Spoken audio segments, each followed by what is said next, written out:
இப்போ நான் ஒரு சில சிம்ப்டம்ஸ் சொல்றேன். அது உங்களுக்கு இருக்குதான்னு செக் பண்ணிக்கோங்க. ஏன்னா இந்தியால 10ல் 1 பேருக்கு இந்த ப்ராப்ளம் இருக்கிறதாவும், அதில நெறைய பேருக்கு அதுக்கான அவேர்னஸ் இல்லன்னு 2023 நடந்த ஒரு ஸ்டடி சொல்லுது. ஃபர்ஸ்ட்டு நீங்க எப்பயுமே எத குறிச்சாவது யோசிச்சுக்கிட்டே இருக்கீங்க. உங்கள சுத்தி நெறைய ஃப்ரெண்ட்ஸ் இருக்காங்க, பேசிக்கிட்டு இருக்காங்க.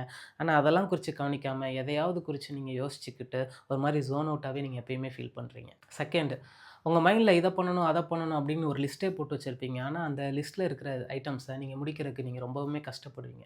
நெக்ஸ்ட் நீங்க இந்த டைம மேனேஜ் பண்றதுக்கு ரொம்ப கஷ்டப்படுவீங்க. இப்போ ஒரு மேனேஜர் வந்து உங்களுக்கு ஒரு டாஸ்க் குடுத்து, "இத எப்ப முடிக்கிறீங்க?" அப்படின்னு கேட்டாங்கன்னா, 2 மணி நேரத்தில முடிக்க வேண்டிய வேலைய, "நான் 1/2 அன் ஹவர்லயே முடிச்சுருவேன்" அப்படின்னு சொல்லுவீங்க. ஆனா அத கஷ்டப்பட்டு ஸ்ட்ரெஸ்ஸோட 1/2 அன் ஹவர்ல முடிக்க நீங்க ரொம்ப கஷ்டப்படுவீங்க. அப்படி உங்களுக்கு டைம் மேனேஜ்மென்ட் சுத்தமா இருக்காது. நெக்ஸ்ட் சின்ன சின்ன விஷயத்தையுமே ஈஸியா மறந்துருவீங்க. அதாவது பர்ஸ் எங்க வச்சோம், கீ எங்க வச்சோம், உங்க பர்த்டே என்ன எல்லாத்தையுமே வந்து ஈஸியா நீங்க மறந்துருவீங்க. அப்புறம் ஈஸியா டிஸ்ட்ராக்ட் ஆயிறீங்க. இப்ப வேலை பார்த்துக்கிட்டு இருக்கீங்க. உங்க ஃபோன்ல ஒரு நோட்டிஃபிகேஷன் வருது. அந்த சின்ன நோட்டிஃபிகேஷன் கூட உங்கள அந்த என்டையர் ஒர்க்ல இருந்து அப்படியே உங்கள டிஸ்ட்ராக்ட் பண்ணிரும். நெக்ஸ்ட் எல்லாத்துலயுமே பெர்ஃபெக்ட்டா இருக்குன்னு நெனைப்பீங்க. வீட்லயும் சரி, வேலையிலயும் சரி எல்லாமே பெர்ஃபெக்ட்டா இருக்கும்னு நெனைப்பீங்க. ஆனா, அதுக்கான ஆக்ஷன் உங்ககிட்ட சுத்தமாவும் இருக்காது. நெக்ஸ்ட் நீங்க எல்லாமே ஆர்கனைஸ்டா இருக்குன்னு நெனைப்பீங்க. இப்போ ரூமும் சரி, உங்க டெஸ்க்கும் சரி எல்லாமே ஆர்கனைஸ்டா இருக்குன்னு நெனைப்பீங்க. இப்போ கொஞ்சம் எஃபோர்ட் போட்டு நீங்க ஆர்கனைஸ் பண்ணி வச்சாலும், அது கொஞ்ச நேரத்திலேயே பார்த்தீங்கன்னா, அது ஆர்கனைஸ்ட் இல்லாம போயிரும். அப்படி உங்களால சுத்தமா ஆர்கனைஸ்டா இருக்க முடியாது.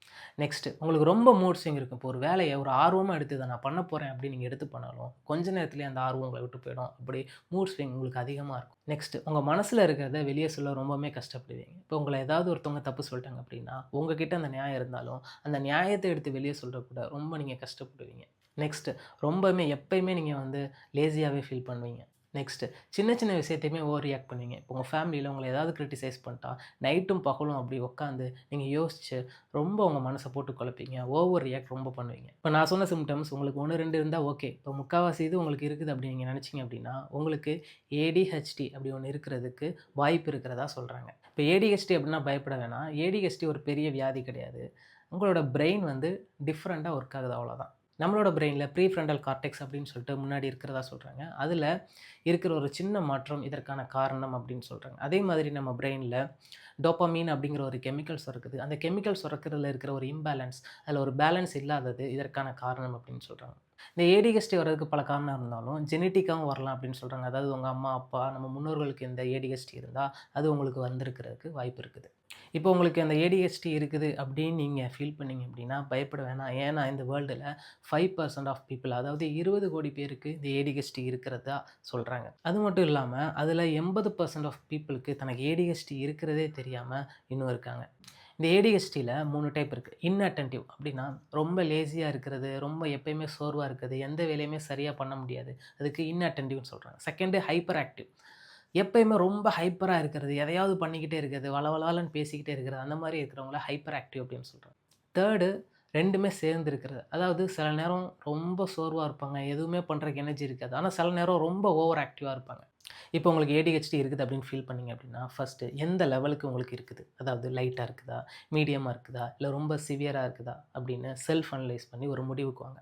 இப்போ எனக்கு ரொம்ப சிவியரா இருக்குது அப்படின்னு நீங்க ஃபீல் பண்ணீங்க அப்படின்னா, அதற்கான டாக்டர நீங்க கண்டிப்பா கன்சல்ட் பண்ணலாம். ஏன்னா, சைக்காலஜிக்கல் டிஸார்டர்லேயே ரொம்ப ஈஸியா குணப்படுத்தக்கூடிய ஒண்ணு தான் இந்த ஏடிஹெச்டி அப்படின்னு சொல்றாங்க. ஏடிஹெச்டிக்கான மெடிசின்ஸ் எடுத்த 80% பீப்பிளுக்கு அது க்யூர் ஆகுறதா சொல்றாங்க. இப்ப நீங்க ஏடிஹெச்டி பத்தி நான் சொன்னேன். அதுக்கான சிம்ப்டம்ஸ் பத்தி சொன்னேன். அது ரொம்ப சிவியரா இருக்குது அப்படின்னு நீங்க ஃபீல் பண்ணீங்கன்னா, கண்டிப்பா நீங்க டாக்டர கன்சல்ட் பண்ணலாம். அது கண்டிப்பா க்யூர் ஆக வாய்ப்பு இருக்கு. அதோட சேர்த்து நம்மளோட லைஃப் ஸ்டைலையும் கொஞ்சம் சேஞ்ச் பண்ணணும். இப்ப எக்ஸாம்பிள் நீங்க அதிகமா மறக்கிறீங்க அப்படின்னா, நீங்க எல்லாத்தையுமே ஒரு நோட்ஸ் போட்டு எழுதிக்கோங்க. ஒரு ஸ்டிக்கி நோட்ஸ் மாரி எழுதி ஒட்டிக்கோங்க. இல்ல உங்க ஃபோன்ல அந்த நோட்ஸ் எழுதி வச்சுக்கோங்க.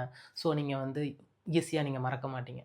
நெக்ஸ்ட்டு நீங்க ரொம்ப ஈஸியா டிஸ்ட்ராக்ட் ஆகுறீங்க அப்படின்னா, போமோடோரோ டெக்னிக் அத நீங்க ஃபாலோ பண்ணுங்க. போமோடோரோ டெக்னிக்க பத்தி நான் லாஸ்ட் வீடியோல சொல்லியிருப்பேன். அத நீங்க ஃபாலோ பண்ணலாம். நெக்ஸ்ட்டு நீங்க எப்பயுமே ஓவர் திங்க் பண்றீங்க அப்படின்னா, நீங்க என்ன யோசிக்கிறீங்களோ அது ஒரு பேப்பர்ல எழுதுங்க. அப்படி நம்மளோட தாட்ஸ் அந்த பேப்பர்ல எழுதுறப்போ, அந்த ஓவர் திங்கிங் கம்மியாகும் அப்படின்னு சொல்றாங்க. அதே மாதிரி நீங்க ப்ரெஷர்ல தான் எந்த விஷயத்தையுமே பண்ணுவீங்க. இப்ப எக்ஸாம்பிள் இப்போ 1 வாரத்துக்கு அப்புறம் ஒரு எக்ஸாம் இருக்குது அப்படின்னா, கடைசி நேரத்தில தான் உட்காந்து நீங்க படிப்பீங்க.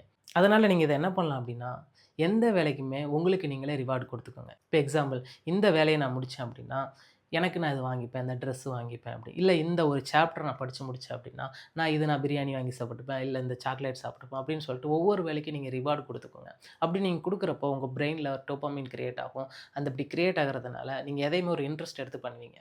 இந்த வீடியோ போடுறதுக்கு முக்கிய காரணம் ஒரு அவேர்னஸ் கிரியேட் பண்ணுறது. ஏன்னா நெறைய பேர் அவங்களுக்கு இருக்கிற ப்ராப்ளம் என்ன அப்படின்னே தெரியாம, நான் ஏன் இப்படி இருக்கேன்? ஏன் நான் மத்தவங்கள மாரி இருக்க மாட்டேங்கிறேன்? ஏன் நான் மத்தவங்கள மாரி யோசிக்க மாட்டேங்கிறேன்? நான் ஏன் எடுத்த விஷயத்த நான் முடிக்க மாட்டேங்கிறேன்? அப்படின்னு யோசிச்சு, குழப்பி, அவங்களையே குற்றப்படுத்தி, எப்பயுமே அத குறிச்சு வொரி பண்ணிக்கிட்டு இருக்காங்க. ஸோ இது உங்களோட ப்ராப்ளம் கிடையாது. உங்க பிரெயின்ல இருக்கிற ஒரு சின்ன கான்ஃபிகரேஷன் மாற்றம் தான். ஸோ இந்த மாரி நெக்ஸ்ட் நடக்கிறப்போ அத குறிச்சு வொரி பண்ணாதீங்க.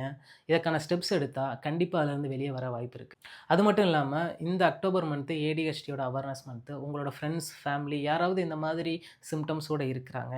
இதனால அவங்க எப்பயுமே அவங்கள போட்டு குழப்பிக்கிறாங்க அப்படின்னு நீங்க ஃபீல் பண்ணீங்க அப்படின்னா, இந்த வீடியோ ஷேர் பண்ணுங்க. அவங்களுக்கு ரொம்ப யூஸ்ஃபுல்லா இருக்கும்.